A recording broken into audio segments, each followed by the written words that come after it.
So if you have understood the factorization of quadratic polynomial, then you should proceed with the factorization of cubic polynomial, which is the question number 5. And before that, let me give you the definitions of remainder theorem and the factor theorem. Okay, so remainder theorem states that if polynomial fx is divided by x minus a, then the remainder is f of a.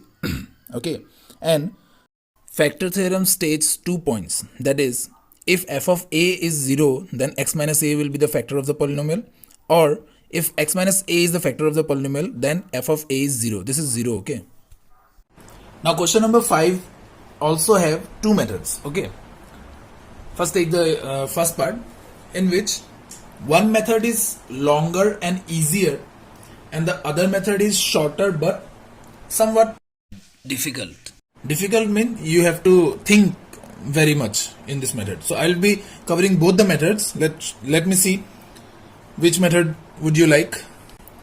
Student, please try to comment as much as possible, because it gives me a hint that you are getting or not, you are having any doubt, or you are, even if you are wrongly getting it, that is very dangerous for me. Okay, if you are getting the things in a wrong manner, because if your concept is wrong, that is my duty to clear it up. Okay, so if you comment, then only I can understand. So the first and the long and easy method is, first of all, any cubic polynomial is written in the form of this. Okay, this is the standard form of cubic polynomial, in which for the first method we have to see the factors of d. Actually this part is same for both the methods. So factors of d is here plus or minus 2, plus or minus 1 and plus or minus 2. Okay, so what we will do, we will find the p of any of these 4 numbers. That means we will put the value of x to be any of these 4 numbers, anyone. Okay, we will have to check all of them until and unless we get a 0 remainder. Okay, so let's see for p of 1. So we have got our 0 at x equal to 1. So we don't have to do the further steps, because whenever we get the remainder to be 0, you have to stop there itself. Okay, if you are not getting 0, then you go for other numbers. And one thing you should understand here, that it is given in the book, or it is given in the process, that we need to check for the factors of d. But actually, let's say the answer is 2 by 3. So yes, we can make 2 by 3 a factor of 2. Na? It is not written that the factor should be a natural number or a whole number. It is not written like that. The 2 by 3 can be a factor of 2. We can find 2 by 3 in its factor, because it is not mentioned which kind of number is it. Okay, so this part is not that necessary. You can directly go for plus 1, minus 1, plus 2, minus 2, plus 3, minus 3, like that. It is not a big issue. Okay, so it is just I have been mentioning this part because it is given in the book itself, NCERT itself. Okay, so that is why I have mentioned it here. Now x plus 1 is x equal to 1, therefore x minus 1 would be 0, because transposing 1 here. So x minus 1 is the polynomial which is a factor of this polynomial, obviously, because we are getting remainder to be 0, right? So you can think about the remainder theorem and the factor theorem. It will tell that x minus 1 is the factor of this polynomial.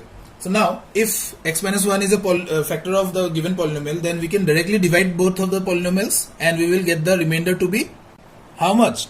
That should be equal to 0, because this is x minus 1 is the factor of this polynomial. So like I have been teaching you this division method, and I have told you this division method is very important. This division method is important in this question, because you cannot solve without this. Of course we have another method, but that is somewhat, I feel that students do a lot of mistake in that method. So I prefer this method only, because this is lengthy but this is easy. And since you will get these questions with 3 marks or 4 marks, so you can of course do the lengthy method. So by subtracting these two, remember one thing, student, here you will have to get the value of the remainder to be 0. Understood? So yes, we have got the remainder to be 0. Now see students, what does this mean actually? It means both of this divisor and the quotient are the factors of the dividend? Yes. So we are asked about the factors of this dividend, right? So we know that both are the factors of this question. Now, since it is a cubic polynomial, I have explained in the first exercise itself that degree of a polynomial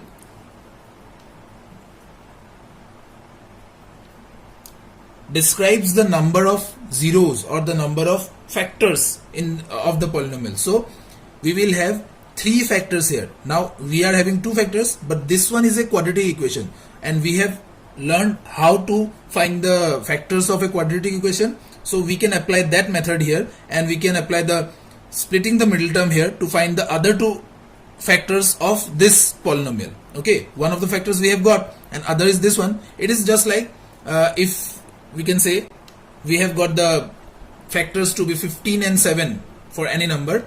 Now we know that 2 factors are hidden inside, so we just have to find those two factors also. That will be 3, 5 and 7. So 3 factors we will get like this, okay, by applying the splitting the middle term.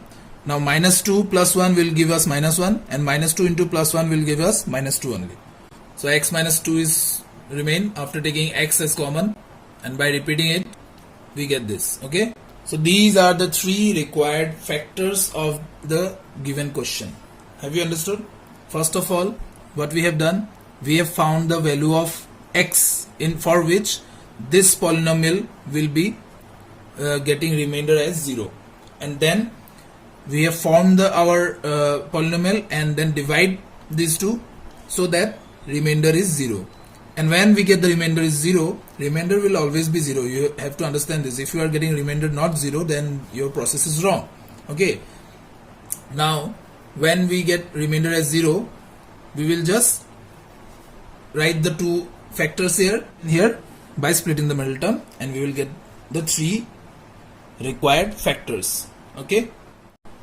So, now the next method is somewhat like the splitting the middle term. See, up to here it is same.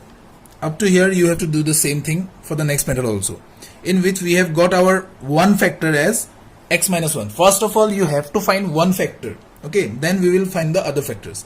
Now we have to rearrange this equation in such a way that x minus 1 can be taken out common 3 times, because we will be needing 3 factors, right? So 3x minus 1 should be common there, and that is the difficult part I was talking about, because students do a lot of mistake during this. Okay, see what I have done here.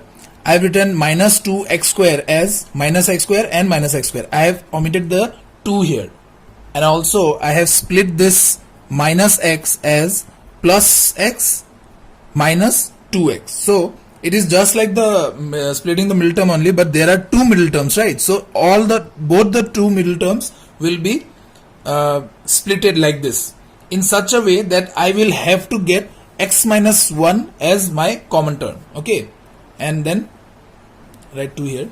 Now I have 6 terms, that means 3 pair of terms. First of all, what do you see common here for the first 2 terms? X square, right? So what is left? X minus 1. So this x minus 1 should be there with all of them. I'll just write it before only. Now what should be multiplied with x minus 1 to get the second term? You can see it is minus x. And what should be multiplied with x minus 1 to get the third term? That is minus 2. You have understood this? So now taking the x minus 1 common here and writing all the other terms as this one, this part we have got. Actually what we have done, we have skipped this part by doing mental calculation. We have just done this by doing mental calculation, which of course saves time. But if you do one mistake by during this rearrangement, this whole question will be wrong, okay, and you will not find what is your mistake here. Okay, so this method is easier but of course lengthier, and after this process, this is the same process we have to do. We have to split use the splitting the middle term for this part and do the rest of the part same. Okay, so question is not hard, I think, but it is lengthy. in this way also, both the question you will get of 3 or 4 marks during your exam. Okay, so it is you who need to decide how much time you need to give for this question. I've tried to explain everything on the first part itself. I'll be doing the last part here, and for the second and third, for the third part I need to do one thing. I need to tell you one thing. See, everything is a positive number. So obviously, as I have told you that you can take the value of x to be -1, then 1, plus 1, then 2, then -2, then 3, then -3. See, if every term is positive, that means positive numbers can never give us 0, because you cannot add them to get 0, right? So of course we will consider the negative terms only for the third term, for the third part. That is of course your IQ level. Okay, it is very easy thing, but you should know this, that you are wasting your time if you are putting x equal to 1, 2 or 3. Okay, so I'll be doing this part here. I have chosen this part because the value of a is 1, is not equal to 1 here, and all the rest of the question have a equal to 1.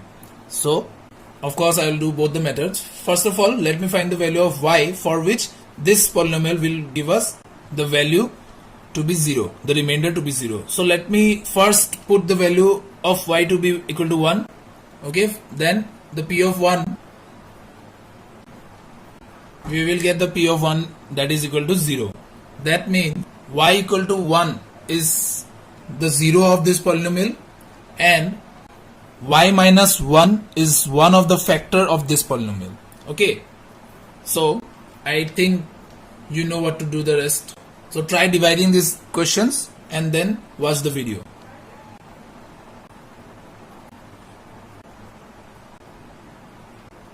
Yes, I think so far you have got my method.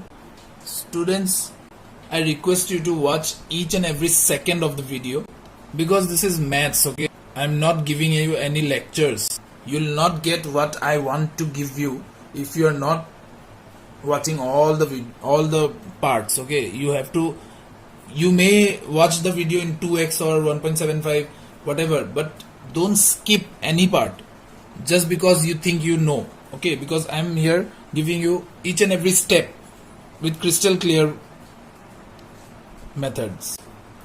So these are the two factors. Now we will do the splitting the middle term part here. This 2 ones are 2 and 2 plus 1 is 3. So these are the 3 factors we have found after factorizing the cubic polynomial as given. So let us try with the other method also. Up to here it is same, and after that I am doing here. So as I have already told you that we will have to rearrange these two mainly factors such that we will get y minus 1 3 times common here. Okay, so this part is the most critical part here.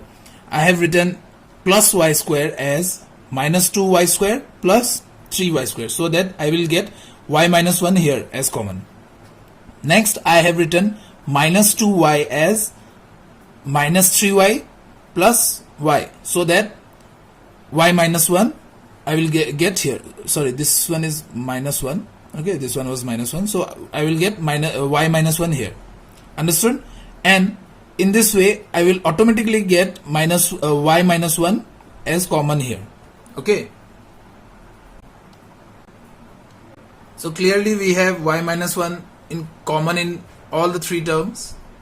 So this is what we have got the question in the last method. Okay, so now we can do the splitting the middle term to find the factors.